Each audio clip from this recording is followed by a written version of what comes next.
തന്നെയും നിങ്ങൾക്ക് പ്രയാസം തോന്നേണ്ടതില്ല. എന്തിന് പ്രയാസം വേണ്ട?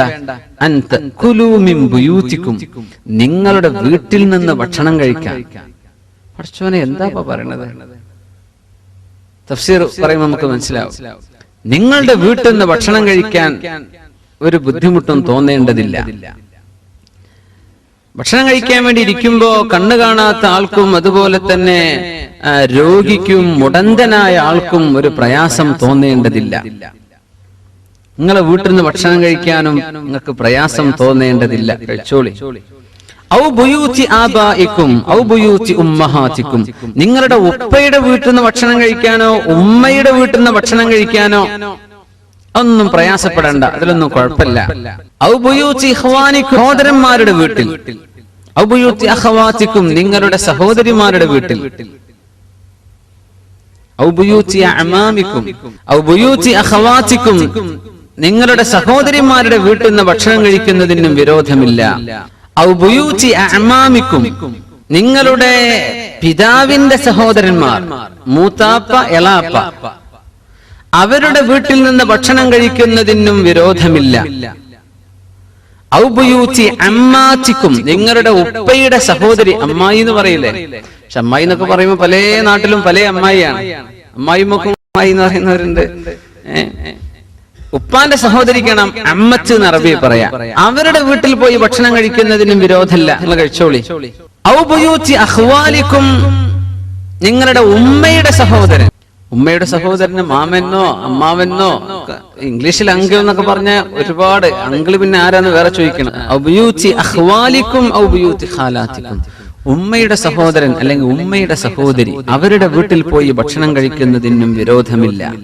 ആരൊക്കെ പറഞ്ഞു? നിങ്ങളുടെ വീട്, സഹോദരന്റെ സഹോദരിയുടെ ഉപ്പാന്റെ സഹോദരന്മാർ, ഉപ്പയുടെ സഹോദരിമാർ, ഉമ്മയുടെ സഹോദരന്മാർ, ഉമ്മയുടെ സഹോദരിമാർ, ഇവിടെ പോയിട്ട് നിങ്ങൾ ഭക്ഷണം കഴിക്കുന്നതിനൊന്നും വിരോധമില്ല. ഔമാ മലക്തും മഫാത്തിഹഹു, നിങ്ങൾ ആരുടെ ചാവി കീയാണോ നിങ്ങൾ ഉടമപ്പെടുത്തിയിരിക്കുന്നത് അവരുടെ അടുത്തുനിന്ന് ഭക്ഷണം കഴിക്കുന്നത്. ഒരുപാട് വീട് നോക്കാൻ നിങ്ങളെ ഏൽപ്പിച്ചു, ഒരു കട നിങ്ങളെ ഏൽപ്പിച്ചു, ഇൻഷാ അല്ലാഹ് വഴിയെ പറയാം. അവിടുന്ന് ഭക്ഷണം കഴിക്കുന്നതിനും വിരോധമില്ല. ഔ സ്വദീഖിക്കും, അല്ലെങ്കിൽ നിങ്ങളുടെ മുഅ്മിനായ ഒരു സഹോദരന്റെ സുഹൃത്തിന്റെ അടുത്തുനിന്ന് ഭക്ഷണം കഴിക്കുന്നതിനും വിരോധമില്ല. ഇത് വിരോധമുണ്ടെന്ന് ഞങ്ങൾക്ക് തോന്നിയിട്ടില്ലല്ലോ എന്നാണ് ഇപ്പൊ നമുക്ക് തോന്നുന്നത്, അല്ലേ? ഈ ആയത്തിറങ്ങാനുണ്ടായ അവതരണ പശ്ചാത്തലം അറിയുമ്പോഴാണ് ഈ വചനങ്ങളുടെ പ്രസക്തി മനസ്സിലാവുക. എപ്പോഴാണ് ഇത് ഇറങ്ങിയത്, അതിന്റെ കാരണം എന്തായിരുന്നു? പിന്നെ പറയുന്നു, ലൈസ അലൈക്കും ജുനാഹുൻ അൻ തഅകുലൂ ജമീഅൻ ഔ അശ്താതാ, നിങ്ങൾ ഒറ്റയ്ക്ക് ഭക്ഷണം കഴിച്ചാലും ഒരുമിച്ചിരുന്ന് ഭക്ഷണം കഴിച്ചാലും ഒരു വിരോധവുമില്ല. നിങ്ങൾ ഒരുമിച്ച് എല്ലാവരും കൂടി ഇരുന്ന് ഭക്ഷണം കഴിച്ചോളൂ, ഒറ്റക്കൊറ്റക്ക് ഭക്ഷണം കഴിച്ചോളൂ, അതും വിരോധമില്ല. فإذا دخلتم بيوتا فسلموا على أنفسكم, നിങ്ങൾ വീടുകളിലേക്ക് കയറി ചെല്ലുമ്പോൾ നിങ്ങളുടെ ശരീരത്തോട് ഒരു അസ്സലാമു അലൈക്കും പറഞ്ഞേക്കണം. നിങ്ങളുടെ ശരീരത്തോട്. മുസ്ലിമീങ്ങളായ ആളുകളുടെ പുരക്ക് ചെല്ലുകയാണെങ്കിൽ ആ വീട്ടുകാർ മുസ്ലിമീങ്ങളെങ്കിൽ നിങ്ങളുടെ ശരീരം പോലെ തന്നെയാണല്ലോ അവര്. അവർക്ക് രക്ഷ ഉണ്ടാകട്ടെ എന്ന് പറയും. നിനക്ക് രക്ഷ ഉണ്ടാവാൻ നീ ആഗ്രഹിക്കുന്നുവല്ലോ, അല്ലേ? അപ്പൊ അവർക്കും നീ സലാം പറയണം. ഇൻഷാ അല്ലാഹ് അതിന്റെ വിശദീകരണം വഴിയെ പറയാം ഇൻഷാ അല്ലാഹ്. തഹിയ്യതൻ മിൻ ഇൻദില്ലാഹി മുബാറകതൻ ത്വയ്യിബഹ, അല്ലാഹുവിൽ നിന്ന് നല്ല ബറക്കത്തുള്ള പരിശുദ്ധമായ സലാം വീട്ടിലേക്ക് കയറുമ്പോ പറഞ്ഞേക്കണം. ആളുള്ള വീട്ടിൽ കയറുമ്പോഴും ആളില്ലാത്ത വീട്ടിൽ കയറുമ്പോഴും സലാമുണ്ട്. ഇൻഷാ അല്ലാഹ് വഴിയെ പറയാം ആ സലാം എന്തൊക്കെയാണെന്ന്.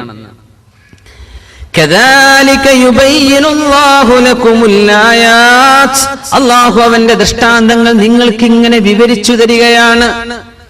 ലഅല്ലകും തഅഖിലൂൻ, നിങ്ങൾ ചിന്തിക്കാൻ വേണ്ടി അല്ലാഹു നിങ്ങൾക്ക് വ്യക്തമാക്കി തരികയാണ്. യാ അല്ലാഹ്, 61ാമത്തെ ആയത്താണ് നമ്മൾ ഈ ഓതിയത്. ഒരായത്ത് ഇത് അവതരിക്കാനുണ്ടായ കാരണം എന്തായിരുന്നു? എന്തുകൊണ്ട് അങ്ങനെ ഒരായത്ത് അവതരിച്ചു? യഖൂലുൽ ഉലമാ, ഉലമാക്കൾ പറയുന്നത്, പരിശുദ്ധ ഖുർആനിലെ സൂറത്തുൻ നിസായിലെ ഒരു ആയത്ത് ഇറങ്ങിയപ്പോഴാണ് സ്വഹാബത്തിന് ഒരു പേടി വന്നത്. എന്താണ് ആയത്ത്? യാ അയ്യുഹല്ലദീന ആമനൂ, ഈമാനുള്ളവരെ, അല്ലാഹുവിൽ വിശ്വാസമുള്ളവരെ, ലാ തഅകുലൂ അംവാലകും ബൈനകും ബിൽ ബാത്തിൽ, നിങ്ങൾ നിങ്ങളുടെ സമ്പത്ത് ബാത്തിലിൽ അന്യായമായിട്ട് നിങ്ങൾ തിന്നാൻ പാടില്ല. മറ്റുള്ളവന്റേത് അല്ലാഹു ഉദ്ദേശിക്കുന്നത്, പക്ഷെ നിങ്ങളുടേത്. ജ്യേഷ്ഠന്റേതാണെന്ന് നശിപ്പിക്കേണ്ട, അനിയന്റെ എന്ന് പറഞ്ഞ് നശിപ്പിക്കല്ല, മറ്റൊരാളുടെ വീടാണ് നശിപ്പിക്കല്ല, അത് നിന്റേതെന്ന് വിചാരിക്ക്. നിങ്ങളുടെ സമ്പത്ത് അന്യായമായി തിന്നരുത് എന്ന് ആയത്തിറങ്ങിയപ്പോ സ്വഹാബത്ത് ആലോചിച്ചു, യാ അല്ലാഹ്, അന്യായമായി തിന്നരുത് എന്ന് പറഞ്ഞാൽ ജ്യേഷ്ഠന്റെയും അനുജന്റെയും വീട്ടിലൊക്കെ പോയിട്ട് നമ്മളങ്ങ് തിന്നുന്നില്ലേ? ഒരാളുടെ സമ്പത്തിൽ അയാൾക്ക് ഏറ്റവും ഇഷ്ടപ്പെട്ട ഒരു ഭാഗം അയാളുടെ ഭക്ഷണമാണല്ലോ. അപ്പോ ഈ ഭക്ഷണം കഴിക്കൽ ബാത്തിലായിട്ട് തിന്നരുത് എന്ന് പറഞ്ഞിൽ പെടൂലേ? പടച്ചോനെ, അവർക്ക് പൊരുത്തുണ്ടാവോ? അമ്മായിയെന്ന് പറഞ്ഞ് ചെന്നിട്ട് അടുക്കളയിൽ പോയിട്ട് എടുത്ത് തിന്നെയാണ്. ഇതൊക്കെ അമ്മായിയുടെ ഭക്ഷണല്ലേ, അവർക്ക് പൊരുത്തുണ്ടോ? അമ്മായിയുടെ സമ്മതമുണ്ടോ? ഇതൊന്നും നമ്മൾ ചോദിക്കുന്നില്ലല്ലോ. പടച്ചോനെ, ഇത് അനുവദിക്കപ്പെടുമോ എന്ന് സ്വഹാബത്ത് പേടിച്ചു. സുബ്ഹാനല്ലാഹ്. അപ്പോഴാണ് ഈ ആയത്ത് കുഴപ്പമില്ല കേട്ടോ. ഈ കുഴപ്പമില്ല എന്ന് പറയുന്ന ആയത്തുകൾക്കൊക്കെ അവതരണ പശ്ചാത്തലങ്ങളുണ്ട്. ഉംറക്ക് പോകുമ്പോ സഅയ്, സഫാ മർവന്റെ ഇടയിൽ നമ്മൾ നടക്കണം, സഅയ് ചെയ്യണ്ടേ? ആ സഅയ് ചെയ്യണം എന്ന് പറഞ്ഞ ആയത്തേതാ? എവിടുന്നാ സഅയ് വേണമെന്ന് കിട്ടിയത്? ഇന്ന സഫാ വൽ മർവത മിൻ ശആഇരില്ലാഹ് ഫമൻ ഹജ്ജൽ ബൈത അവ ഇഅ്തമറ ഫലാ ജുനാഹ അലൈഹി. ഇവിടൊക്കെ പറഞ്ഞതാ ലാ ജുനാഹ. ഹറജ് പ്രയാസല്ല, ജുനാഹ് അതേ അർത്ഥത്തിലാണ്. فلا جناح عليه أن يطوف بهما ومن تطوع خيرا فإن الله شاكر عليم. ഹജ്ജിനും ഉംറക്കോ വന്നാൽ സഫാ മർവന്റെ ഇടയിൽ നടക്കുന്നതിന് വിരോധമില്ല. നേരെ പരിഭാഷ വായിച്ച പടച്ചോനെ, ഈ ഉസ്താദ്മാര് വെറുതെ തന്നെ ഞങ്ങളെ കൊണ്ടുപോയി നടത്തിയത്. വിരോധമില്ല എന്നല്ലേ ഉള്ളൂ, റൂമിലിരുന്നാലും കുഴപ്പമില്ലല്ലോ. തവാഫൊക്കെ നമുക്ക് നടക്കുന്നുണ്ട്, സഅയിലാണ് കുഴങ്ങൽ അല്ലേ? നമ്മൾ പകുതി എത്തുമ്പോഴേക്കും തളർന്ന്, പിന്നെ 7 വേണ്ടി 3 മതിയായിരുന്നല്ലോ എന്നൊക്കെ ഇങ്ങനെ ആലോചിച്ചു. യാ അല്ലാഹ്, കുഴപ്പമില്ല എന്നല്ലേ അള്ളാഹ് പറഞ്ഞിട്ടുള്ളൂ. അങ്ങനെയൊക്കെ അർത്ഥം കണ്ടെത്തുന്ന കാലാണിത്. പരിഭാഷ വായിച്ചിട്ടുള്ള മസല പറയാണ്. സുബ്ഹാനല്ലാഹ്. ഹദീസിനെ കണ്ടിട്ട് അങ്ങോട്ട് പറയാണ് ഫിഖ്ഹിന്റെ മസലകൾ. അവിടെ കുഴപ്പമില്ല എന്ന് തന്നെയാണ് വാക്യ അത് അവതരിക്കാനുണ്ടായ കാരണം എന്താ? ജാഹിലിയ്യ കാലത്ത് അവിടെ 2 ബിംബങ്ങൾ ഉണ്ടായിരുന്നു, ഇസാഫ്, നായില എന്ന് പറഞ്ഞ 2 ബിംബങ്ങൾ. അത് 2 മനുഷ്യന്മാരെ അള്ളാഹു പിടിച്ച് ഖരമാക്കി ഉറപ്പിച്ചതാണെന്നാണ്. ഒരാണും ഒരു പെണ്ണുമാണ്, ഇസാഫ്, നായില. 2 പേരും കഅബന്റെ ഉള്ളിൽ ചെന്നിട്ട് വ്യഭിചരിച്ചവരാ ജാഹിലിയ്യ കാലത്ത്. അള്ളാഹു അവരെ പിടിച്ച് അങ്ങോട്ട് ഉറപ്പിച്ചു നിർത്തി. ആ അവസ്ഥയിൽ അവരങ്ങോട്ട് ഉറച്ചുപോയി, കല്ല് പോലെയായിപ്പോയി. അവരെടുത്ത് കൊണ്ടുപോയി, ഒന്ന് സഫന്റെ മുകളിൽ വെച്ചു, ഒന്ന് മറുവന്റെ മുകളിൽ വെച്ചു.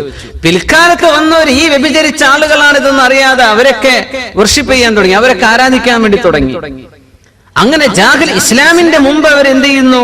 സഫാ മറുവന്റെ മുകളിൽ പോകുന്ന എന്തിനാ? ഈ ബിംബത്തെ പൂജിക്കാനാ. ഇസാഫു, നായില, ആരാ ഈ ബിംബങ്ങൾ? മുമ്പ് തോന്നിവാസം ചെയ്ത ആൾക്കാർ. യാ അല്ലാഹ്. അപ്പൊ സ്വഹാബത്തിന് ബേജാറായി, നബിയെ തവാഫ് ചെയ്യണം എന്നൊക്കെ പറയുമ്പോ ഞങ്ങൾ അവിടെ മുമ്പ് പോയത് ആ ബിംബാരാധനക്ക് പോയതല്ലേ, ഭയങ്കര വിഷമം നബിയെ. അതൊക്കെ എടുത്തു കളഞ്ഞില്ലേ? അള്ളാഹുവിന്റെ റസൂൽ അത് ശുദ്ധിയാക്കിയില്ലേ? ഇസ്ലാം വന്നില്ലേ? നിങ്ങളുടെ കൽബിൽ ഈമാൻ ഉണ്ടായില്ലേ? ആ ബിംബങ്ങളൊക്കെ അവിടെ നീക്കിക്കളഞ്ഞില്ലേ? ഇനി തവാഫ്, അതും ആ മനസ്സിലെ പ്രയാസത്തിനൊന്നും ഒരു കുഴപ്പമില്ല കേട്ടോ. നിങ്ങൾ തവാഫ് സഅയ് ചെയ്തോളി, സഫാ മർവന്റെ ഇടയിൽ നിങ്ങൾ പോയിക്കോളി. പണ്ടത്തെ ആ ഓർമ്മ കൊണ്ടൊരു പ്രയാസമൊക്കെ ഉണ്ട്, അതിനൊന്നും സാരല്ല. ഇതാണ് ആ പറഞ്ഞതിനർത്ഥം. ആ സാരല്ല എന്ന് പറഞ്ഞത് മനസ്സിലെ ഈ തോന്നലിന് കുഴപ്പമില്ല. അതുപോലെ ഇവിടെ പറയാൻ, അള്ളാഹുവെ, എന്റെ സമ്പത്ത് എനിക്ക് അനുവദിക്കപ്പെട്ടതാണ്, പക്ഷേ ഞാൻ അല്ലാത്ത മറ്റാളുകളുടെ സ്വദീഖ്, ഫ്രണ്ട്സിന്റെ വീട്ടിൽ പോകുന്നു, അവിടുന്ന് അങ്ങനെ എടുത്തു കുടിക്കുന്നു, എടുത്തു ഭക്ഷിക്കുന്നു. പടച്ചോനെ, ഇതൊക്കെ അവർക്ക് തൃപ്തിയില്ലെങ്കിൽ എനിക്ക് അനുവദിക്കപ്പെടുമോ? ഹലാൽ ഹറാമിനെ കുറിച്ചുള്ള ചിന്തയാണ്. മഹാനായ മുഹമ്മദ് ഇബ്നു ഇസ്ഹാഖ് റളിയല്ലാഹു അൻഹു ഉമ്മാന്റെ കൂടെ ഒരു പ്ലേറ്റിൽ ഭക്ഷണം കഴിക്കൂല എന്നാണ്. അപ്പൊ ആളുകൾ ചോദിച്ചു, മഹാനവറുകൾ എന്താ ഉമ്മാന്റെ കൂടെ? വജലൻ, പേടിയാണ്. എന്ത്? ഒരു പ്ലേറ്റിൽ നിന്ന് ഭക്ഷണം കഴിക്കുക, അതാണല്ലോ ഇസ്ലാമിന്റെ ആ ഒരു തനതായ സുന്നത്ത്. പടച്ചോനെ, അപ്പൊ ഉമ്മി ഞാൻ ഇരിക്കുമ്പോ ഞാൻ എടുക്കുന്നത് ഉമ്മാക്ക് ഇഷ്ടപ്പെട്ട ഒരു കഷ്ണാണെങ്കിൽ പടച്ചോനെ, അത് ഉമ്മാന്റെ മനസ്സ് വേദനിപ്പിക്കലാവൂലേ? കോയിന്റെ കാല് കുട്ടിക്ക് ഭയങ്കര ഇഷ്ടമായിരിക്കും. അത് അലയാക്കെടുത്ത് തിന്നാൽ കുട്ടിക്ക് ബേജാറായില്ല. അപ്പൊ ഉമ്മാക്ക് തൃപ്തിപ്പെട്ട എന്തെങ്കിലും ആ പ്ലേറ്റിൽ ഉണ്ടെങ്കിൽ ഞാനത് എടുത്ത് തിന്നാൽ എന്റെ ഉമ്മയോട് ഞാൻ ചെയ്യുന്ന അപമര്യാദയാവൂലേ? അതുകൊണ്ട് ഉമ്മാക്ക് എല്ലാ ഖിദ്മത്തും ചെയ്യുന്ന മഹാനവറുകൾ ഒരു പ്ലേറ്റിൽ നിന്ന് ഉമ്മാന്റെ കൂടെ കഴിക്കൂല, എന്റെ ഉമ്മയോടുള്ള ബഹുമാനം കൊണ്ട്. സുബ്ഹാനല്ലാഹ്.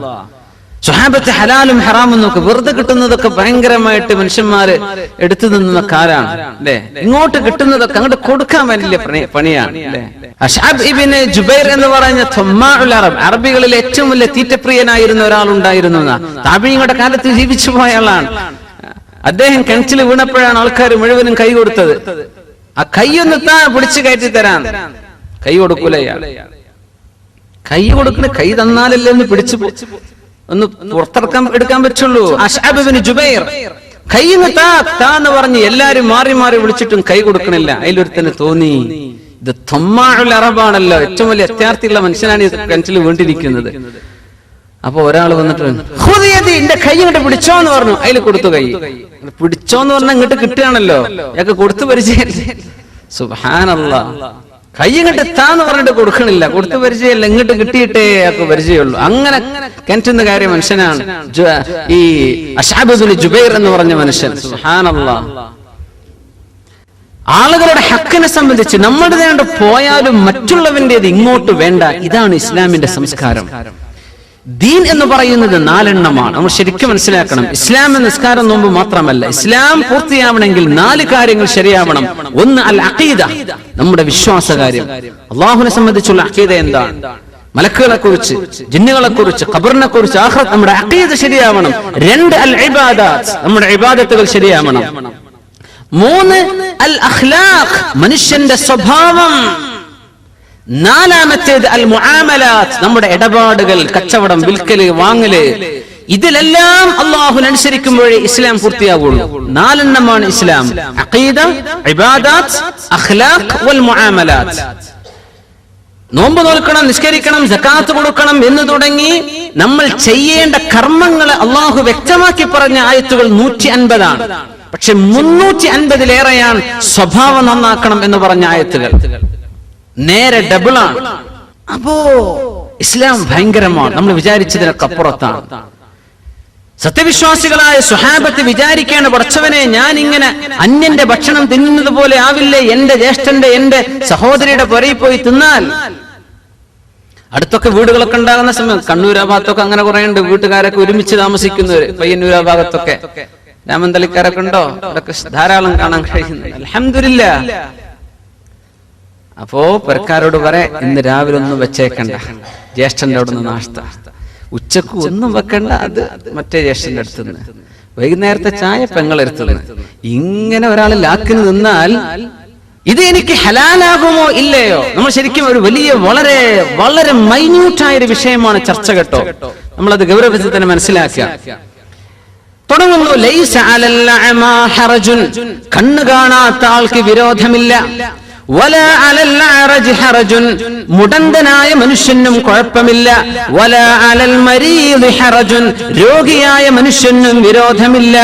വലാ അലാ അൻഫുസികും, നിങ്ങൾക്ക് തന്നെയും വിരോധമില്ല. അൻ തഅകുലൂ മിൻ ബുയൂതികും, നിങ്ങളുടെ വീട്ടിൽ നിന്ന് തിന്നുന്നതിന് വിരോധമില്ല. എന്തേ നിങ്ങളുടെ വീട്ടിൽ നിന്ന്? അതിനിപ്പോ സമ്മതം വേണോ? ആ പറഞ്ഞതിന്റെ ഉദ്ദേശം മകനും മകളും ഇവിടെ പറഞ്ഞോ? ഇല്ല. മകന്റെ പൊരയിന്ന് മകളുടെ പൊരയിന്ന് പറഞ്ഞോ ഇവിടെ? ഇല്ല. അങ്ങ് ശ്രദ്ധിച്ചില്ലേ? ആരുടെ വീട്ട്? നിങ്ങളുടെ വാപ്പയുടെ, ഉമ്മയുടെ, സഹോദരന്റെ, സഹോദരിയുടെ, അമ്മായിയുടെ അമ്മ ഒക്കെ പറഞ്ഞു. മകനും മകളും പറഞ്ഞോ? ആ പറഞ്ഞതാണ് ഈ വാക്ക്, മിൻ ബുയൂതികും, നിങ്ങളുടെ മകനും മകളും നിങ്ങളുടെ വീട് തന്നെയാണ്. അതിന് കുഴപ്പമില്ല, ഇൻഷാ അല്ലാഹ് വഴിയെ പറയാം. അതിനാണ് നിങ്ങളുടെ വീട്.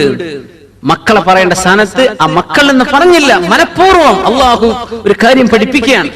നിങ്ങളുടെ വീട്, നിങ്ങളുടെ മകൻ, നിങ്ങൾ. ഫഇന്ന വലദഹു മിൻ കസ്ബിഹി, ഒരാളുടെ മക്കൾ എന്ന് പറയുന്നത് അയാളുടെ അധ്വാനം തന്നെ എന്ന് റസൂലുള്ളാഹി സ്വല്ലല്ലാഹു അലൈഹി വസല്ലം. അപ്പോ എന്താണ് കണ്ണുപൊട്ടന്മാരെ കുറിച്ച് ഇവിടെ പറഞ്ഞത്? മുടന്തന്മാരെ കുറിച്ച് പറഞ്ഞു, രോഗികളെ കുറിച്ച് ഇവരുടെ കൂടെ ഇരുന്ന് ഭക്ഷണം കഴിക്കാൻ ജാഹിലിയ്യ കാലത്ത് പ്രയാസമുണ്ടായിരുന്നു. ആളുകൾ ഭക്ഷണം കഴിച്ചിരുന്നില്ല. ഒന്നുമല്ല, കണ്ണു കാണാത്ത ഒരാൾ വന്ന് ഭക്ഷണം കഴിക്കുമ്പോ ഒരുപക്ഷെ അയാളുടെ കൈ ഭക്ഷണത്തിൽ തളികയിൽ ഇങ്ങനെ തപ്പിത്തടഞ്ഞു പോയേക്കും, അല്ലേ? അയാൾക്കുടെ ഭക്ഷണം കഴിക്കുമ്പോ വസ്ത്രത്തിൽ ഭക്ഷണം വീണെന്ന് വരും. താടിയിലോ മുടിയിലോ മീശയിലോ ഒക്കെ ഭക്ഷണത്തിന്റെ അംശങ്ങൾ പറ്റിപ്പിടിച്ച് കണ്ണ് കാണാത്ത ആളല്ലേ. അള്ളാഹു അദ്ദേഹത്തെ കണ്ണെടുത്ത് പരീക്ഷിച്ചതാണ് അല്ലേ. അള്ളാഹു ഒരു മനുഷ്യന്റെ ഹബീബത്തെ വളരെ പ്രിയപ്പെട്ട രണ്ടെണ്ണം അള്ളാഹു കൊണ്ടുപോയാൽ രണ്ട് കണ്ണുപോയ മനുഷ്യൻ അള്ളാഹുവിനെ ആലോചിച്ച് ക്ഷമിച്ചാൽ അതിന് പകരം സ്വർഗമാണെന്ന് നബിയുനാ റസൂലുള്ളാഹി സ്വല്ലല്ലാഹു അലൈഹി വസല്ലം. കണ്ണിന്റെ കാഴ്ച നഷ്ടപ്പെട്ടാൽ അള്ളാഹുവിനെ വിചാരിച്ച് കൂലി ആഗ്രഹിച്ചാൽ അതിന് സ്വർഗമാണ് പ്രതിഫലം. അപ്പോ കണ്ണുപൊട്ടന്മാരുടെ കൂടെ അന്ന് ജാഹിലിയ കാലത്ത് ഇരുന്ന് ഭക്ഷണം കഴിക്കൂല. മുടന്തന്മാർ, രോഗികൾ, മുടന്തന്മാരുടെ വിഷയം അവർ ഇരിക്കുകയാണെങ്കിൽ കാലൊന്ന് നീട്ടിവെക്കേണ്ടി വരും അവർക്ക്. അപ്പൊ അടുത്തിരിക്കുന്ന ആൾക്കൊരു പ്രയാസം തോന്നും. എന്നാൽ പ്രയാസം തോന്നരുത്, അതാണ് ഈ പറഞ്ഞത്. കണ്ണുപൊട്ടനായ ആളാണ് ഭക്ഷണം കഴിക്കുന്നത്. റമദാനൊക്കെ വരുന്നുണ്ട്, കൂടി ഒരുമിച്ചിരുന്ന് ഭക്ഷണം കഴിക്കുന്ന ടെന്റുകളൊക്കെ അല്ലേ, അവിടെ രോഗികൾ വരും, കാലിന് സുഖമില്ലാത്തവർ വരും, കണ്ണ് കാണാത്തവർ വരും, മുഷിഞ്ഞ വസ്ത്രട്ട ആളുകൾ വന്നു വരും. ഒന്നും തോന്നണ്ട, അവർക്ക് കഴിയാത്തത് കൊണ്ടായിരിക്കും വിചാരിക്കുക. നീ ക്ഷമിക്ക്. അള്ളാഹു എല്ലാം ആഫിയത്തിൽ പടച്ചിട്ടുള്ള നിന്റെ മനസ്സിൽ അള്ളാഹു പരീക്ഷിച്ചവരെ സംബന്ധിച്ച് ഒരു മോശമായ വിചാരം തോന്നാൻ പാടില്ല. അവര് രോഗികളല്ലേ, അവര് മുടന്തന്മാരല്ലേ, അവർ കണ്ണില്ലാത്തവരെ അള്ളാഹു അവരെ പരീക്ഷിച്ചിട്ടില്ലേ. അതുകൊണ്ട് നിനക്ക് അവരുടെ കൂടെ ഭക്ഷണം കഴിക്കുന്നതിന് ഒരു പ്രയാസവും തോന്നരുത് കേട്ടോ. റസൂലുള്ളാഹി സ്വല്ലല്ലാഹു അലൈഹി വസല്ലം നമ്മെ പഠിപ്പിക്കുകയാണ്. അല്ലാഹു തആല ഒരു പേജങ്ങ് പറഞ്ഞു പഠിപ്പിക്കുന്ന ആശയം ഇതാണ്. രോഗികളെ കുറിച്ച് കാണുമ്പോൾ മോശമായ ആരാണ് രോഗം അള്ളാഹുവിനോട് വേണമെന്ന് ചോദിച്ചത്? നമ്മൾ ആരെങ്കിലും ചോദിച്ചിട്ടാണോ രോഗം വന്നത്? അല്ല. കണ്ണുപൊട്ടന്മാരായി അന്ധന്മാരായി ജനിച്ചിട്ടുള്ള ആളുകൾ, അല്ലെങ്കിൽ പിന്നീട് കണ്ണിന്റെ കാഴ്ച നഷ്ടപ്പെട്ടവർ, അവർ അള്ളാഹിനോട് ചോദിച്ചതാണോ എന്റെ കണ്ണ് വേണ്ടാന്ന്? അല്ല, അള്ളാഹു അവരെ ഇബ്തലാ, അള്ളാഹു പരീക്ഷിച്ചതല്ലേ. കാലിന് മുടന്ത് ആർക്കാണ് അങ്ങനെ ജനിക്കാൻ ആഗ്രഹം? അവരുടെ പണിയാണോ അത്? ഖാലിഖായ അള്ളാഹുവിന്റെ പണി. എന്തിനാ കുറച്ചാളുകൾ അള്ളാഹു ഇങ്ങനെ ആക്കുന്നത്? ബഹുഭൂരിപക്ഷം ആളുകളും കണ്ണുപൊട്ടന്മാരാണോ? അല്ല. അള്ളാഹുവിന്റെ സൃഷ്ടികളിൽ 99% ആളുകളും പെർഫെക്റ്റ് ക്രിയേഷൻ ആണ്. പക്ഷെ 1% അള്ളാഹു തആല ചില വിടവുകൾ ഇങ്ങനെ കൊടുക്കും. എല്ലാവർക്കും ഹാർട്ട് ക്ലിയറാ, ചില ആൾക്ക് ഒരു പ്രശ്നം, കണ്ണിനൊരു പ്രശ്നം, ചെവിക്കൊരു പ്രശ്നം, കാലിന് കയ്യിന് വിരലുകൾക്ക്. എന്തേ? ഇതുണ്ടാകുമ്പോഴാണ് ഈ നിഅമത്തിന്റെ വില മനസ്സിലാവുള്ളൂ. ആ നഷ്ടപ്പെട്ടവർക്ക് അല്ലാഹു കൂലി വേറെ കൊടുക്കുന്നതിന് പകരം. പക്ഷേ ഇതെല്ലാം പൂർണ്ണതയിൽ പടക്കപ്പെട്ട മനുഷ്യന് ഈ പൂർണ്ണതയുടെ വില അറിയണമെങ്കിൽ അപൂർണം അവന്റെ ഇടയിൽ മരിക്കുമ്പോഴേ ജീവന്റെ വില മനസ്സിലാവുള്ളൂ. പ്രായാധിക്യം വരുമ്പോഴാണ് ചെറുപ്പക്കാരുടെ വില മനസ്സിലാവുക. എന്റെ യൗവനം, യാ അല്ലാഹ്. പ്രായമുള്ളവരെ കാണുമ്പോൾ ചെറുപ്പക്കാരെ വിചാരിക്കണം, ഞാൻ അങ്ങോട്ട് എത്താൻ പോകുന്ന ആളാണ്. എല്ലാരും ഒരു ദിവസം ഒരു കാലഘട്ടത്തിൽ ജീവിപ്പിച്ച് കോടാനുകോടി മനുഷ്യരെ ഈ ജനറേഷൻ ആഫ്റ്റർ ജനറേഷൻ ഇങ്ങനെ കൊണ്ടുവരാതെ സയ്യിദുനാ ആദം നബി അലൈഹിസ്സലാം മുതൽ ഖിയാമത്ത് നാൾ വരെ വരാൻ പോകുന്ന മനുഷ്യരെ 100 കൊല്ലത്തിനിടക്ക് അല്ലാഹു എല്ലാവരും ഒരുമിച്ച് പടച്ചു, ഒരുമിച്ച് അങ്ങ് മരിപ്പിച്ചു എന്ന് വിചാരിക്കുക. അല്ലാഹു അങ്ങനെ ചെയ്തുകൂടായിരുന്നോ? ഉലമാ അത് തഫ്സീറുകളിൽ ചർച്ച ചെയ്തു. അള്ളാഹുവിന് അത് ചെയ്യാമായിരുന്നില്ലേ? പക്ഷെ എന്താ നടക്കുന്നത്? കുറെ കൂട്ടർ ജനിക്കുന്നു, കുറെ മരിക്കുന്നു, കുറെ ചെറുപ്പക്കാർ, കുറെ കൊച്ചുമക്കൾ, കുറെ ഗർഭിണികളായ പെണ്ണുങ്ങൾ, ഗർഭാശയത്തിൽ കിടക്കുന്ന കുഞ്ഞുങ്ങൾ, കുറെ പ്രായമുള്ളവർ, അങ്ങേയറ്റം പ്രായം ചെന്നവർ, കുറെ മരിക്കുന്നവർ. ഇതെല്ലാം കണ്ടുകൊണ്ടാണ് അള്ളാഹു മനുഷ്യനെ പടക്കുന്നത്. ഇതൊന്നും എല്ലാവരും ഒപ്പം മരിക്കുകയാണെങ്കിൽ ആർക്കെങ്കിലും മരണം എന്താണെന്ന് അറിയോ? എല്ലാവരും ഒരുമിച്ചങ്ങ് മുളച്ചതാണ്. ജന്മം എന്താണെന്നറിയോ? വാർദ്ധക്യത്തിന്റെ യൗവനത്തിന്റെയും വ്യത്യാസങ്ങൾ അറിയുമോ? ഇല്ല. അള്ളാഹു ഇതൊക്കെ ഭൂമിയിൽ വെച്ചിട്ടുണ്ട്. എന്തിന്? അള്ളാഹുവിനെ സംബന്ധിച്ച് ബോധം വരാൻ, അവനവനെ കുറിച്ച് ബോധം വരാൻ. അതുകൊണ്ട് ലൈസ അലൽ അഅമാ ഹറജുൻ, കണ്ണുപൊട്ടനെ കാണുമ്പോൾ നിങ്ങൾ ആരും മനസ്സിൽ ഒരു നിലക്കും ഒരു വെറുപ്പും വിചാരിക്കരുത്. അവരുടെ വസ്ത്രത്തിലൊക്കെ അഴുക്കുണ്ടെന്ന് വരും, അവരുടെ താടിയിലും അവരുടെ മുഖത്തൊക്കെ എന്തെങ്കിലും ഭക്ഷണം പറ്റിപ്പിടിച്ചെന്ന് വരും. മുടന്തന്മാർ വന്ന് അരികത്ത് ഇരിക്കുമ്പോൾ ഒരു പ്രയാസവും തോന്നരുത് അവരുടെ അരികത്ത് ഇരുന്ന് ഭക്ഷണം കഴിക്കാൻ. അള്ളാഹു അവരെ പരീക്ഷിച്ചവരാണ്. രോഗികൾ, ചില രോഗം നമുക്ക് പ്രയാസമായിട്ട് തോന്നും, വളരെ ഇസ്മിഇസാസ്, ഒരു തരത്തിൽ നമുക്ക് ഡിസ്കസ്റ്റിംഗ് എന്ന് പക്ഷേ തോന്നാൻ പാടില്ല. അള്ളാഹു കൊടുത്ത പരീക്ഷണല്ലേ, തോന്നരുത്. അഷ്റഫുൽ ഖൽഖ് സ്വല്ലല്ലാഹു അലൈഹി വസല്ലം ഈ സന്ദർഭത്തിൽ നമുക്കൊരു ദുആ പറഞ്ഞു. മൻ റആ മുബ്തലൻ, പരീക്ഷണത്തിൽപ്പെട്ട ഒരാളെ നമുക്ക് കാണാൻ ഇടയായാൽ, കൈയില്ലാത്ത ഒരാൾ, കാലില്ലാത്ത ഒരാൾ, കണ്ണുപോയ ഒരാൾ, കേൾവില്ലാത്ത, ശബ്ദിക്കാൻ പറ്റാത്ത ആൾ, ഇത്തരക്കാരൊക്കെ നമ്മൾ കാണൂലേ ജീവിതത്തിൽ?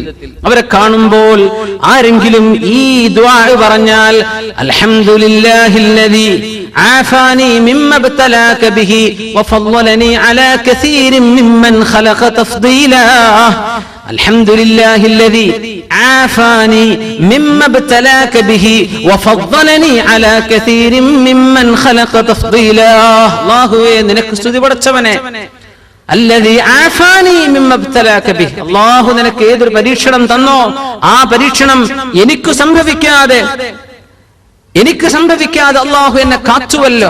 ഒരുപാട് അള്ളാന്റെ സൃഷ്ടികളെക്കാളും അള്ളാഹു എന്നെ ബഹുമാനിച്ചുവല്ലോ. അൽഹംദുലില്ലാഹ് എന്ന് പറഞ്ഞാൽ ലം യുസിബ്ഹു ദാലികൽ ബലാ, ആ മനുഷ്യന് വന്ന ബലാ ഇയാൾക്ക് വരികയില്ലെന്ന് നബിയുനാ റസൂലുള്ളാഹി സ്വല്ലല്ലാഹു അലൈഹി വസല്ലം. ഈ ദുആ പഠിക്കുക. അൽഹംദുലില്ലാഹ് അല്ലദീ ആഫാനി മിമ്മ ഇബ്തലാക ബിഹി, നിന്നെ അല്ലാഹു പരീക്ഷിച്ചുവല്ലോ, അത് എന്നെ പരീക്ഷിച്ചില്ലല്ലോ. അൽഹംദുലില്ലാഹ്. ഈ ദുആ പറയുമ്പോൾ ശ്രദ്ധിക്കണം, നമ്മൾ ആരുടെ മുമ്പിലാണോ പറയുന്നത് ആ ആളിത് കേൾക്കാൻ പാടില്ല. ആളിത് കേൾക്കുമ്പോൾ മനസ്സ് വേദനിക്കൂലേ, പക്ഷോനെ ഞാൻ ഇങ്ങനെ ആയിപ്പോയല്ലോ. യാ അല്ലാഹ് അൽഹംദുലില്ലാഹ് അല്ലദീ ആഫാനി മിമ്മ ഇബ്തലാക ബിഹി. ഹോസ്പിറ്റലിലൊക്കെ ചെല്ലുമ്പോൾ എത്ര പറയേണ്ടി വരും. ഓരോ വാർഡിലും അല്ലെ നമ്മൾ രോഗികളെ കാണാൻ ചെല്ലുമ്പോൾ നമ്മൾ നമ്മുടെ ബന്ധുക്കളെ മാത്രം ചെന്നിട്ട് ആ റൂം നമ്പർ മാത്രം നോക്കി അവിടെ കണ്ട് അവിടെ നിന്ന് തിരിച്ചു അപ്പുറം ഒന്നും നോക്കൂല അല്ലേ. അങ്ങനെയാണ്. എത്ര റൂം നമ്പർ ബെഡ് നമ്പർ എത്രയാന്നാ ചോദിക്കുക. എന്നിട്ട് നേരെ സ്ട്രൈറ്റ് ഇപ്പുറത്തൊക്കെ രോഗികളില്ലേ, അവരോട് അസ്സലാമു അലൈക്കും, എന്തെങ്കിലുമൊക്കെ സഹായം നമുക്ക് ചെയ്യാൻ പറ്റുന്നത് ചെയ്തു കൊടുക്കുക, ഒരു നല്ല വാക്ക് പറയാ, ശുശ്രൂഷിക്കാൻ ആരെങ്കിലും കൂടണ്ടോ, എന്തെങ്കിലും ചെയ്തു തരണോ, കഴിയുന്ന ആളുകൾ അത് ചെയ്യണം. മറ്റുള്ള രോഗികളെ അവരെ കാണുമ്പോൾ അല്ലാഹു നമുക്ക് ചെയ്ത നിഅമത്ത് ഓർമ്മ വരും. മുഅ്മിനെ, നമുക്കിപ്പോ ശമ്പളം കുറഞ്ഞതിന്റെ കുഴപ്പമേ ഉണ്ടാവുള്ളൂ, നമുക്ക് തൊലി നിറല്ലാത്തതിന്റെ കുഴപ്പമേ തോന്നുള്ളൂ. സഹോദരിമാർ ആലോചിക്കുക, അല്ലാഹു മുസീബത്ത് കൊണ്ട് അല്ലാഹു പരീക്ഷിച്ച ആളുകൾ എന്താണ്, രോഗികളുടെ അവസ്ഥകൾ എന്തൊക്കെയാണ്. അല്ലാഹു എനിക്ക് എന്നെ സലാമത്ത് നൽകിയല്ലോ റബ്ബേ.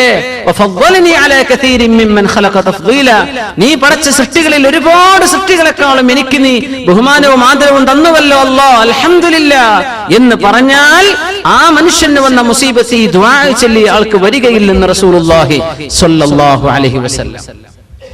കണ്ണില്ലാതെ ജനിച്ചവര്, കണ്ണുള്ളവന്റെ കണ്ണ് കാഴ്ച പോകൂലേ. തിന്മ ചെയ്യുന്ന ആളുകൾക്ക് അത് വരുമ്പോ ശിക്ഷയാണ്, നന്മ ചെയ്യുന്ന ആളുകൾക്ക് അത് വരുമ്പോ അള്ളാഹു അവർക്ക് ഒരുപാട് കൂലി ഒറ്റയടിക്ക് കൊടുക്കാൻ തീരുമാനിച്ചു എന്നതിനർത്ഥം. അതുകൊണ്ട് ലൈസ അലൽ അഅമാ ഹറജുൻ, കണ്ണ് കാണാത്ത ആളുകളെ കുറിച്ച് ഒന്നും മനസ്സിൽ തോന്നലുകൾ അരുതാത്തത്, അവരെ പറ്റി ഒരു വെറുപ്പ് തോന്നാൻ പാടില്ല.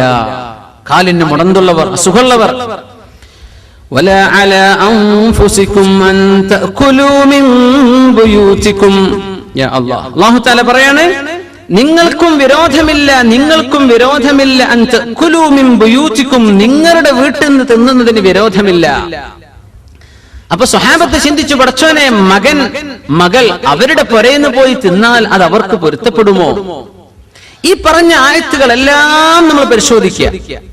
ഈ ആയത്തിൽ ഉമ്മയുടെ സഹോദരി, ഉമ്മയുടെ സഹോദരൻ, വാപ്പയുടെ സഹോദരൻ, വാപ്പയുടെ സഹോദരി, നമ്മുടെ പിതാക്കന്മാരുടെ വീട്, മകന് പിതാവിന്റെ വീട്, അത് വേറെ തന്നെയാണ്. ഉമ്മയുടെ വീട് അങ്ങനെ കണ്ട, ഉമ്മാക്ക് പൈസക്കുള്ളൊരു ഉമ്മയാണ്, ഉമ്മ സ്വന്തം ഒരു പുര വെച്ചിട്ടുണ്ട്, വാപ്പാക്ക് വേറെ വീടുണ്ട്. നമ്മുടെ നാട്ടിലൊക്കെ ഉമ്മയും വാപ്പയൊക്കെ ഒരുമിച്ചാണ് താമസിക്കുന്നത്. അൽഹംദുലില്ലാഹ്. കുറച്ചു കാലം കഴിഞ്ഞാൽ അതൊക്കെ മാറും, ചിലപ്പോ മോഡേൺ ആയിട്ട് വരുമ്പോഴേ. അപ്പൊ അങ്ങനെ ഉമ്മാക്കും ഉപ്പാക്കും വേറെ വീടുണ്ട്. ആ വീടുകളിൽ പോലും പാലിക്കേണ്ട മര്യാദയാണ് പറയാൻ പോകുന്നത് കേട്ടോ. ഈ പാടില്ല, കുഴപ്പമില്ല എന്ന് പറഞ്ഞ് എന്തിന് കുഴപ്പമില്ല? നിങ്ങളെ അങ്ങോട്ട് ക്ഷണിച്ചിട്ടുണ്ട്, നിങ്ങൾ അവിടെ ചെന്ന് കഴിക്കുന്നത്, ഭക്ഷണം കഴിക്കുന്ന അവർക്ക് പൊരുത്തമാണെന്ന് നിങ്ങൾക്ക് തോന്നലുണ്ട്. 3, ആ വീട്ടിലെ കാര്യങ്ങൾ നിങ്ങളെ അവർ ഏൽപ്പിച്ചു പോന്നവരാണ്. ആ അവസ്ഥയിൽ നിങ്ങൾക്ക് ആവശ്യമായത് നിങ്ങൾ തിന്നുന്നതിന് വിരോധമില്ല. അതാണ് ഈ പറഞ്ഞതിന്റെ അർത്ഥം. അമ്മായിന്റെ വീട്ടിൽ പോയിട്ട് നേരെ ഫ്രിഡ്ജ് വന്നിട്ട് എടുത്ത് കുടിക്കാൻ പറ്റൂല.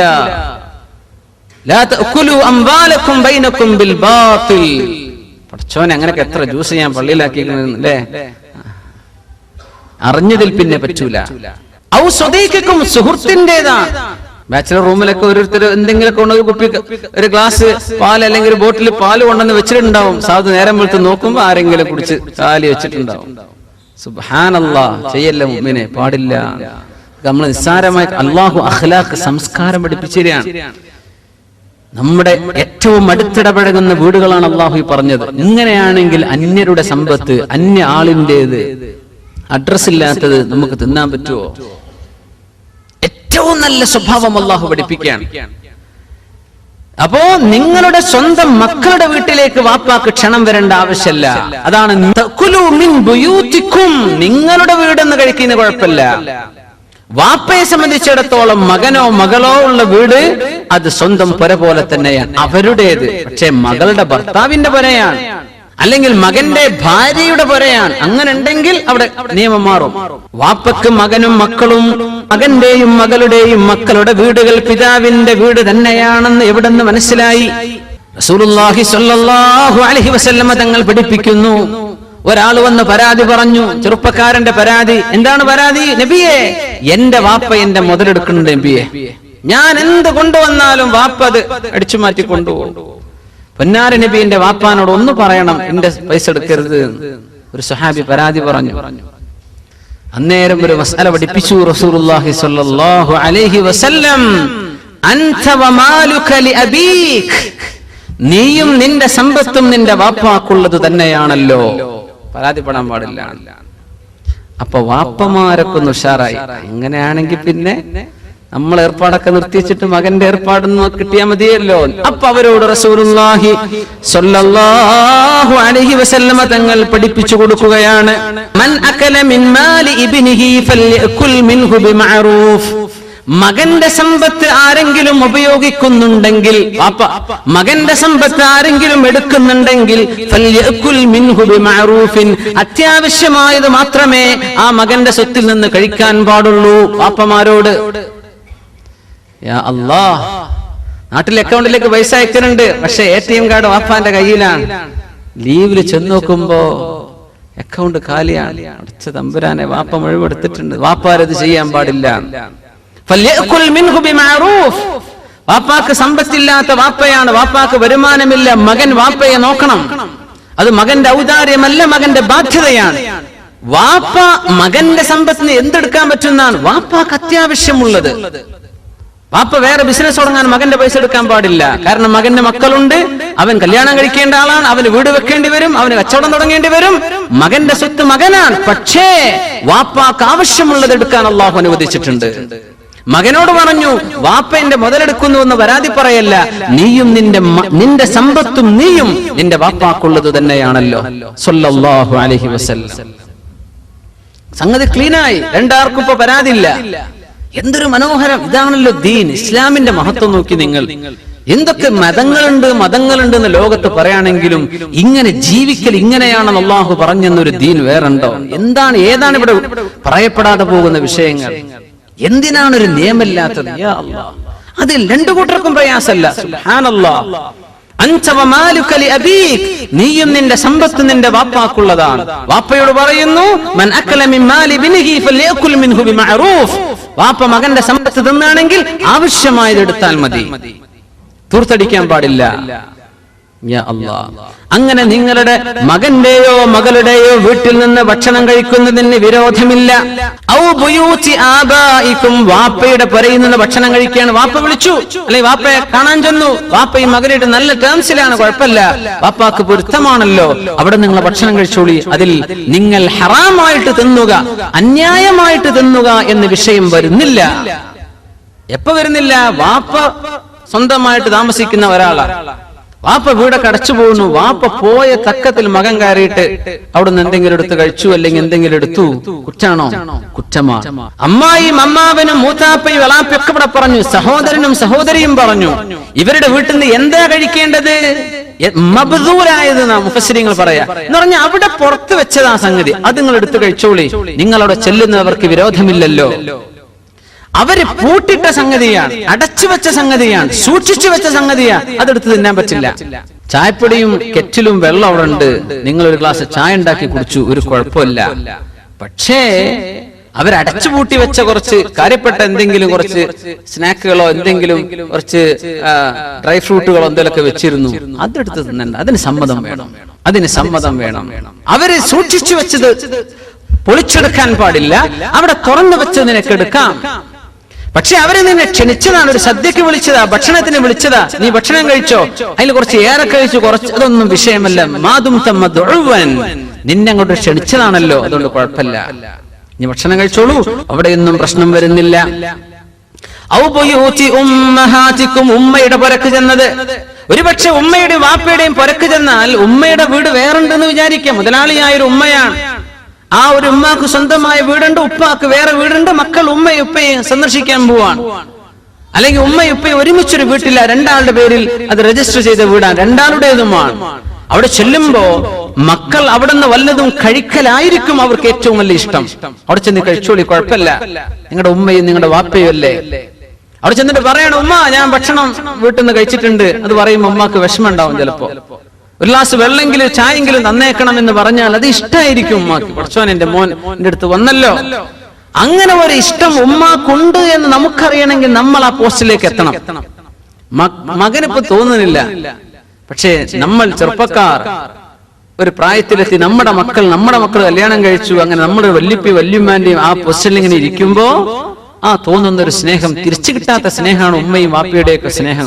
ഒരിക്കലും നമുക്ക് തിരിച്ചു കിട്ടൂല. ഒരു ഉമ്മ അല്ലെങ്കിൽ ഒരു വാപ്പ മകനോട് കാണിക്കുന്ന സ്നേഹം ആ മകൻ സ്വന്തം മകന് കൊടുക്കുക എന്നല്ലാതെ മകൻ തിരിച്ചു വാപ്പാക്കും ഉമ്മാക്കും കൊടുക്കൂല. ദുനിയാവിൽ അങ്ങനെയാ അള്ളാഹു വെച്ചിട്ടുള്ളത്, കിട്ടൂല. എങ്ങനെയൊക്കെയാ നമ്മളെ മക്കളെ നോക്കുന്നത്? ഈ നോട്ടം നമ്മുടെ മക്കൾ അവരെ മക്കളെ നോക്കുള്ളൂ. ഇന്നെങ്ങനെ നോക്കിയ ആളാണല്ലോ വാപ്പാന്ന് നോക്കൂല.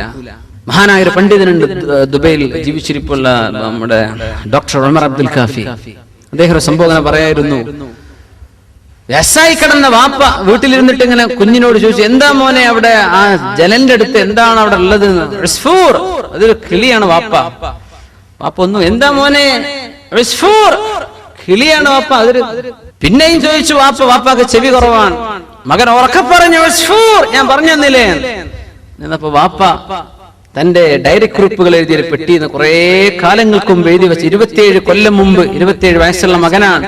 ആ മകൻ കൊച്ചുകുട്ടിയായിരുന്ന കാലത്ത് മോൻ പറഞ്ഞ വാക്കുകളൊക്കെ ഇയാൾ എഴുതി വെച്ചിട്ടുണ്ട്. അതിൽ അന്നൊരിക്കൽ വാപ്പയോട് എന്താണ് വാപ്പ ഇതാന്ന് ചോദിച്ചപ്പോ വാപ്പ ഈ മോനോട് പറഞ്ഞിരുന്നു, മോനെ ഇത് കിളിയാണ്, കിളിയാണ്. അപ്പൊ മോനെ പറയാൻ കഴിഞ്ഞില്ല. അപ്പൊ വാപ്പ ഒന്നുകൂടെ മോനെ കൊണ്ട് പറയിപ്പിച്ചു. പറയാൻ കഴിയാത്ത കുഞ്ഞിനോട് ഇതിങ്ങനെ പറയിപ്പിച്ച് 24 തവണ ഈ വാപ്പ ഈ കുഞ്ഞിന് പറഞ്ഞു കൊടുത്തിരുന്നു, സ്നേഹത്തോടു കൂടെ പറഞ്ഞു കൊടുത്തിരുന്നു. മോനത് പറഞ്ഞു കിട്ടാൻ 3 പ്രാവശ്യം വാപ്പയോട് തിരിച്ചു പറഞ്ഞു കൊടുത്തത് ദേഷ്യത്തോടെയാണ്. യാ അല്ലാഹ്, തിരിച്ചു കിട്ടൂല, നമ്മൾ പ്രതീക്ഷിക്കും വേണ്ട. പ്രത്യേകിച്ച് ഇപ്പോഴത്തെ കാലത്തൊക്കെ അവരെ കല്ലോടെ കൂടെ ഇറങ്ങിപ്പോവെന്നല്ലാതെ നമ്മളൊക്കെ നോക്കുന്നൊന്നും വിചാരിച്ച് നിൽക്കേണ്ട മുഅ്മിനീങ്ങളെ. അള്ളാഹുലേക്ക് തവക്കുലായിക്കോളി. മക്കളുടെ നടുപ്പുറത്താണ് നമ്മുടെ തവക്കുൽ കിടക്കുന്നത്. ഇവരൊന്നും നമ്മളെ നോക്കാൻ പോകുന്നില്ല. നമ്മൾ അള്ളാഹുലേക്ക് തവക്കുലാക്കിക്കോളി. അള്ളാഹു ആരെങ്കിലും നമ്മുടെ വഴിക്കയക്കും. അള്ളാഹു സഹായിക്കുമാറാകട്ടെ.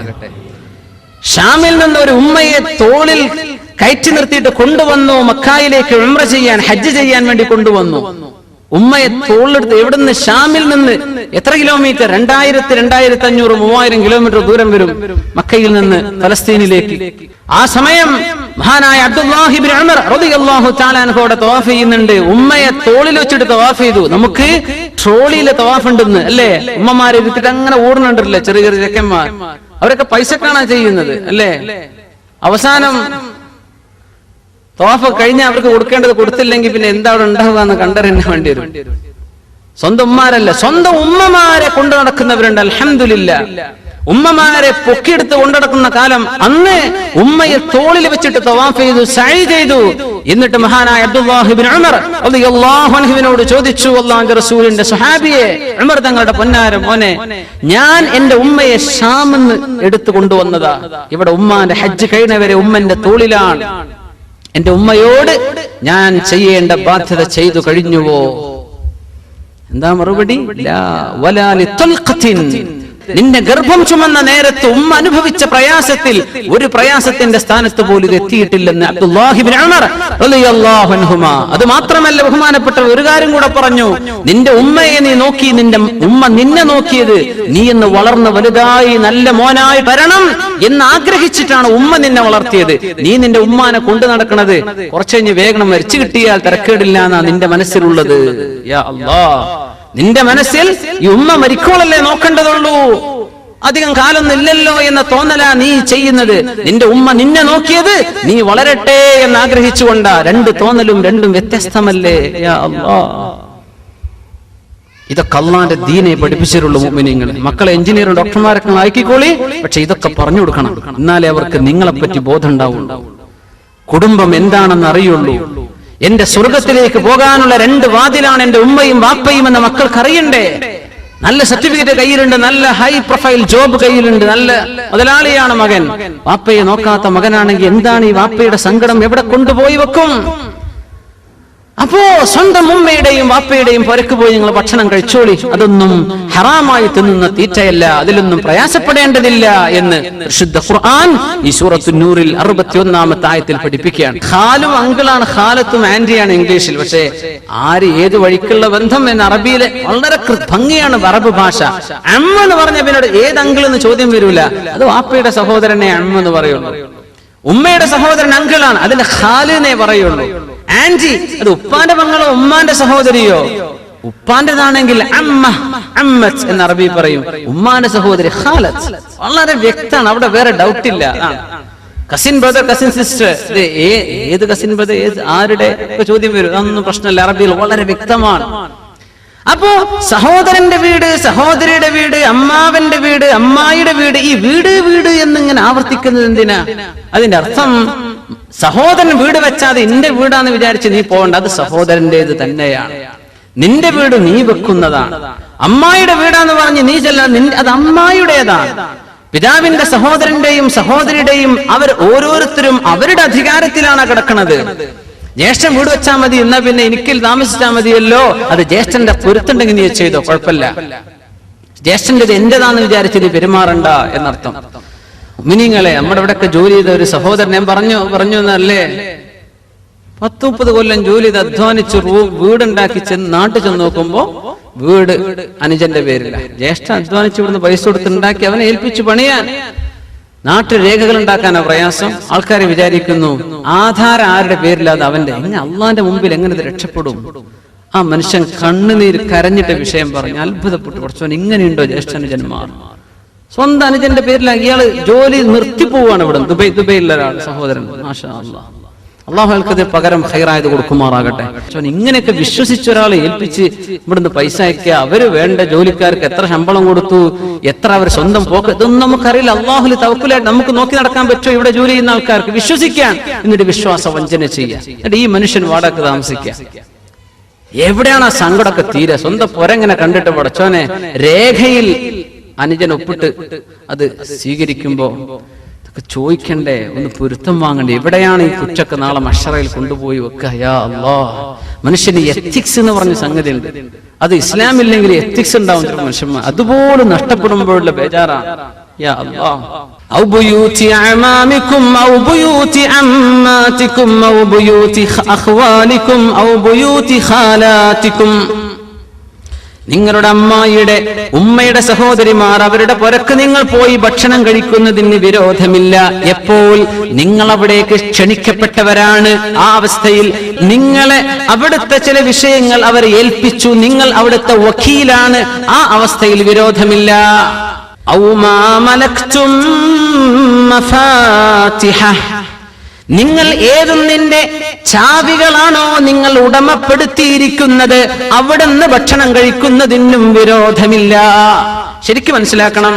ഒരാളുടെ ഒരു തോട്ടം ഏൽപ്പിച്ചു, ഒരു തെങ്ങിൻ തോട്ടം നോക്കാൻ ഏൽപ്പിച്ചു. തെങ്ങിന് വില ഉണ്ടോ, തേങ്ങയ്ക്ക് വില ഉണ്ടോ, അതല്ല നമ്മുടെ ചർച്ച. നല്ല വില ഉണ്ടെന്ന് വിചാരിക്കാം. അവിടെ ഏൽപ്പിച്ചു. ഈ മനുഷ്യനോട് അങ്ങനെ ഇളനീരിട്ട് കുടിക്കാൻ പറ്റുമോ ഇല്ലേ എന്നതാണ് ഇപ്പൊ പറയുന്നത്. ഒരു ഗ്രോസറി അല്ലെങ്കിൽ സൂപ്പർ മാർക്കറ്റിന്റെ സ്റ്റോക്ക് നോക്കുന്ന ആളാണ്. അവിടെയാണ് എല്ലാ ജ്യൂസ് പാക്കറ്റുകൾ ബിഗ് ക്വാണ്ടിറ്റി